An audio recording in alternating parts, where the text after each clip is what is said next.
Alright, so the next thing that we are going to do is to calculate the present value for a series of payment. In finance, we call that annuity. So what is annuity? Annuity is basically a series of annual payments. I would say series of annual equal payments. So that is what an annuity is, and exactly that is what we are going to calculate. You may have used some long processes of calculating the present value of annuity, or maybe a complicated formula to calculate the annuity factor, but here in Excel it will be very easy. But first, let us take a look at our traditional approach just to make a basic sense of what we are trying to do. So in our example here, we have the discount rate of 10% and the annual amount is $100,000 and the years are basically 5. So for 5 years, we will be receiving a payment of $100,000 each year. And for clarity, I will clarify this, that each payment is at the end of each year. So year 1, 2, 3, 4 and 5. So first of all, we have to know how do we calculate the present value. To calculate the present value, we multiply that amount with the discount factor. And with discount factor, what we have been doing till now is that we have taken the amount and then we multiply that with 1 divided by 1 plus r is the rate of interest, that is here 10%. So I will make sure I'm using this as 100%, and then we apply the power. That can be power of 1, 2, 3 or 5, whichever year we are working for. So in this case here it will be power 1 only because we are in year 1. So you can see that I have calculated the present value, but rather than jumping directly on the answer, what I'm trying to do is that I'm trying to calculate the discount factor thing first. So what I will do is that I will say 1 divided by 1 plus r, and r is 10% here. So I will make sure that my 1 is also 100%. And after that I will close the bracket and I will apply the power of 1, which is no need to apply actually. So just to complete the formula, I will say power of this value, power of this year here. And here is my discount factor for year 1. And now if I copy paste down at the cells below, it will be calculating the discount factor for all the years. But first, let us make sure if we need to log any cells. And yes, we need to log the cell C3, the interest rate. Okay, now I will copy and paste these cells down. And you can see that we have discount factor for all the years. And now I will multiply the amount with discount factor.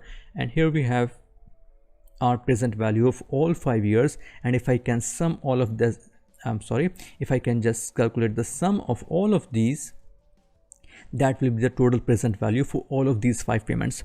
Or alternatively, what you could do in accounting, what we have learned normally is that we can also calculate the present value of series of payments using annuity factor. And what is annuity factor? Basically, annuity factor is the sum of all the discount factors. So annuity factor will be the sum of all the relevant discount factors, which in my case are year 1 to 5. So I will just take the sum of all of these, and now you can multiply the annuity, that is basically 100,000. Just take it one time. Annuity factor will take the sum of all of them, and now you can multiply the annuity factor with the amount that is coming each year, and that will be the present value. The same answer can be calculated this way.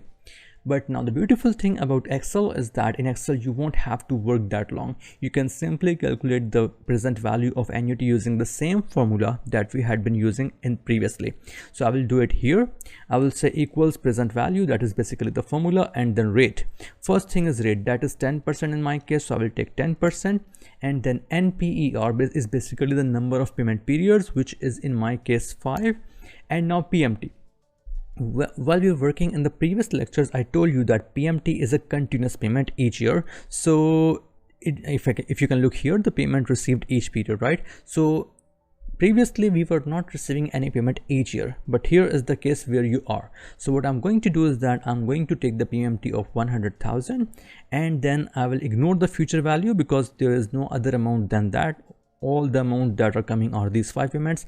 And now I will ignore this last factor for a moment, but I will get back to this, and I will close the brackets and I will press enter. And here you can see, if I can resize it, here you can see that we have the same present value that you have calculated here. Or what, since the answer is negative, what I should have done is that I should have taken a minus sign here, in which case the answer will be positive. So let's ignore this negative thing for now, and let's focus on the concept. The concept is that the same present value of an annuity for a series of payments can just be calculated by this simple formula. But in this formula, we have ignored this future value and we have calculated we have put the value of 100,000 in PMT here. So that was really easy, right? Now, before I wind up, I would like to show you something, and that is basically the last thing, that the type that we were ignoring. So what is type? Type is basically when payment is due. 0 is for the end of the payment and 1 is for the beginning of the period. What that means is you are supposed to tell Excel that when this amount is receiving, you are receiving at the end of each year or at the beginning of each year. So we were ignoring that in the previous calculations because that did not have made any difference. But in this formula, when you are working for a series of payment, this calculation will make a difference. So what I'm going to do is that I'm going to calculate the same again, that is present value, and then first of all I have to take the rate, equals present value, and then rate is 10%, and then I have to take number of periods, which is 5, and then I have to take the payment, that is this much. I will ignore the future value and now type. In the previous one we have ignored that, and when you have ignored that, by default Excel has taken the first one, that was end of the period. So Excel had assumed that all the payments are coming at the end of each year. But now in our case, if I make it the beginning of the period, see what will happen. If I close the formula, and you can see that the answer is different. And how the Excel has calculated this answer, let me show you. If I go back and I change the payment periods here, at the beginning of year end at the beginning of year one is basically today, year 0. So year 1 is 12 months from now, and 0 is basically before 12 months from to now, that means today.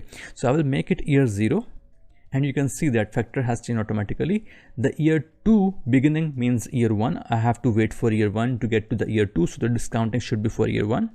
The year 3 beginning should be year 2, the year 4 beginning should be year 3, and 5 beginning should be year 4. So you can see that we have reached at the same answer that Excel has given us. So if we can just specify Excel that if the payments are at the end of the period or at the beginning of the period, Excel will accordingly calculate the answer for you. So that was the present value of annuity, and I hope that you must have now starting to see the value, the power that Excel brings to you in finance.